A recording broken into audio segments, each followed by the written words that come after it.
Now, my work is to explain why I raised that question.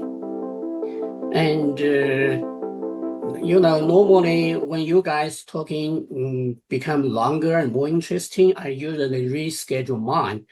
But I'm going to determine to do mine today because it's important. Okay, important in the terms of it's inconvenient to most of our academic uh, friends because it might suggest you to move out of your current comfort zone. So my topic is hypothesis on the relationship of naming, identity, design, belief. Actually, I didn't mention identity and design, just focus on naming and the belief. And my hypothesis about the cultural gene and from the four-dimensional system thinking framework, talk a little bit about this topic. Okay, so next one. I have biases that I decided to keep. I think all of you have biases. None of you can claim that you are bias-free. So my first bias is that system thinking is not for everyone. It disillusionized a lot of us trying to pretend that what we say can be widely used by other people. The fact is no. Okay, so with that, it's not for everyone paper. My suggestion is that we focus on facilitative leadership among our human beings. So whoever willing to stand out to be a leader, to leading people around him or her to solve problems, our work needs to be helpful to them. Second bias is from system thinking to system authoring. I intentionally created this word in the conference of operational research. The O stands for observation, T stands for thinking, and the A stands for action. The reason is a lot of conveniently, comfortably avoided the action part, which is a downgrading to the quality of our knowledge. So I'm promoting system altering because if you focus on action, you can always get something I call moment of truth that falsify what you are thinking or that direct you into more interesting and more relevant topics and areas. And the third one is what I call a CAE principle. Maybe a little bit the name change later, but basically, I'm saying suggesting that our theories needs to be communicable, understood by others easily, actable. It can turn into standard operating procedures to do good things and effective, of course. So that is why number 4 is the motto of a Club of Remy is to be focused on the important and urgent topics. Well, sometimes you have important but not so urgent topics. Sometimes you have some urgent but not important issues. So we try to be both, to have both here. Because this diagram says how much we actually learn. The maximum of our learning is actually from our own mistakes. So if you don't have a chance to commit some mistake, then you are actually not learning. So there's a relevant or unrelevant topic of why the American Society of Cybernetics membership are declining. I borrowed this diagram, this graph. Usually it says talking about the past and the future and your current status. I borrowed this graph to say we as cyberneticians, we are not sailing on the mainstream of changes of the society. So that is one inconvenient observation. And so the question I would like to ask always is how many buses have our dear ASC members missed? Okay, this diagram, this picture is drawn by ChatGPT or some Grok. Yeah, I think it's ChatGPT. But what I mean here is all founding fathers, McCulloch and Peets, 1953, they started this path. And this path has been traveled much more than our American Society of Cybernetics path, and effectively leading to today's revolution about artificial intelligence. So we may not working on the mainstream. So maybe it's time we do some adjustment. Okay. So next slide. I run into this Professor another Igor Grossman, and he has 690 POW means point of what? Point of wisdom. Okay. It's very simple. I might be wrong. Wait, you might be wrong too. My perspective might be limited. So let's do better to use 3 of them. And so my current understanding might be outdated, which means what's new out there. My focus might be one-sided. And so anything more interesting there? I play an infinite game. I balance long-term harmony over short-term wins. And I update my beliefs through reflection with new evidence. Here, I would like to focus this keywords are cognitive humility, or perspective awareness, and a changing of awareness, and a balancing of our goals, etc. So with that as prerequisite, we can shout for this slogan, open your mind to new data.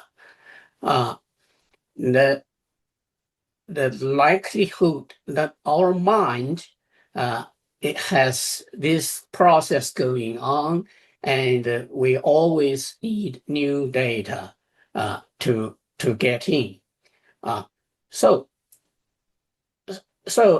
coming back to the topic of our debate, belief versus what was I think belief is more important than naming. In other words, this diagram says that we have these things going on in the world that are actually incurring changes, wars, hopes, and desperate status, and fight, and of course, a lot of fighting symbols here.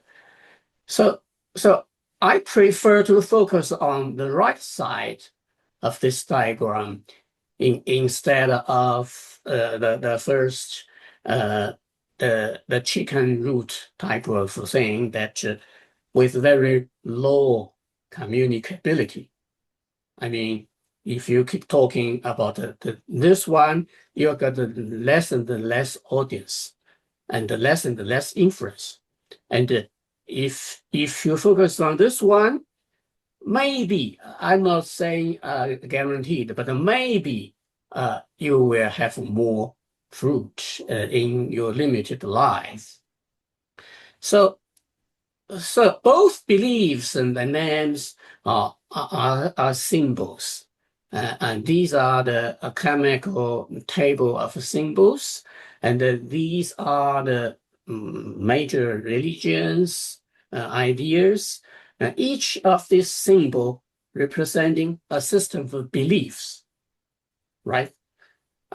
So they are accompanied by system stories. And the names build a field of knowledge, and the beliefs on the right. Okay, anyway, that's the general situation. The more interesting thing is the next one. Now, these are pretty current. Some beliefs are bad. Some beliefs are very questionable. This pictures shows that, okay, this guy caused the death of 18 million people. And a lot of people compare this guy with this guy. But in my view, unreasonably, because what I see, he lowered your taxes and hurt your feelings in the same time. Okay, so that some beliefs are dangerous, some beliefs are interesting, and these kids believe in music. These kids believed in fighting and killing enemies.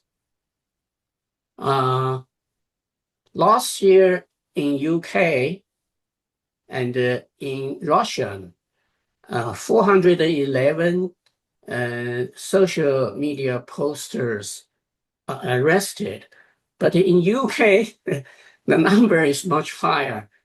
So that's very interesting comparison of why it was so. And this is the incident that just happened.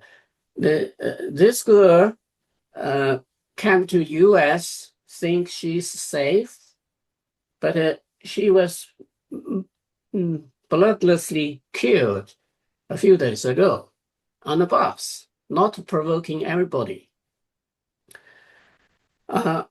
So what I'm trying to say is a failed right belief have terrible consequences.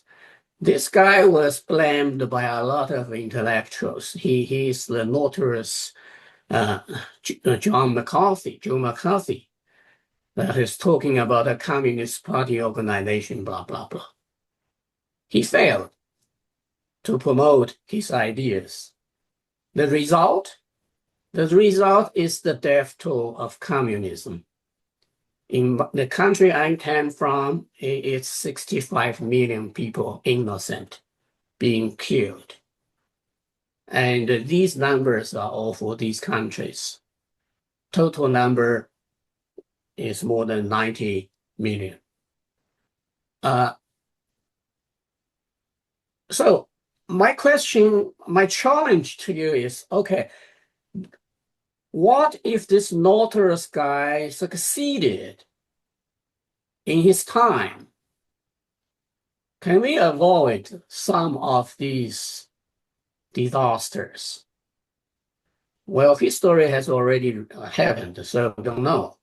But that's my question for you to think about.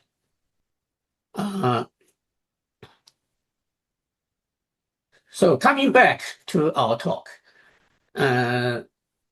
well, here you have a truth here, you have a truth here, you have a truth like this. They're all the same thing. So build up a multi-dimensional vision is helpful. Uh, so so this is true, this is true, and this is closer to the truth. So with this spirit, I'm promoting this thing called the four-dimensional system thinking.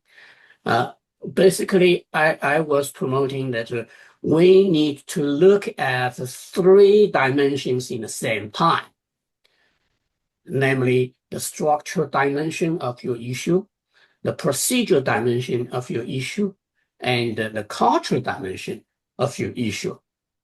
And among, why four here? Because among these three conditions setting up or ready to go, and something might happen, might emerge from within this whole structure.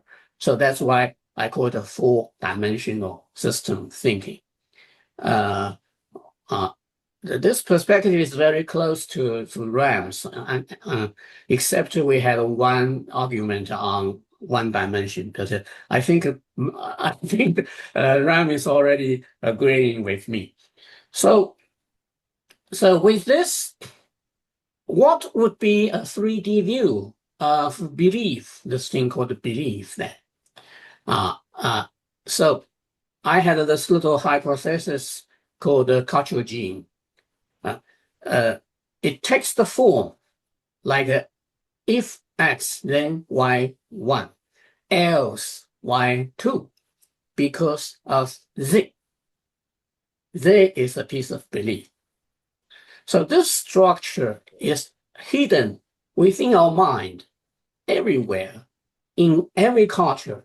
And if you look into different culture with this lens, and you'll see interesting different narratives, different presentations of this command.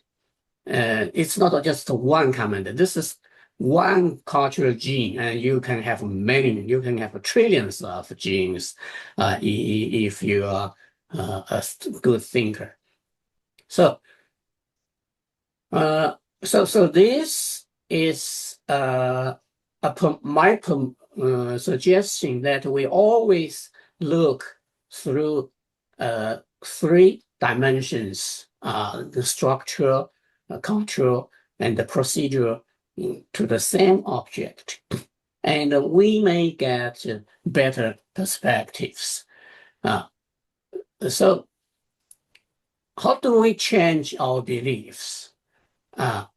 Starting, well, we keep continually evaluating our beliefs as good and bad, or assign the value of good and bad to each piece of belief.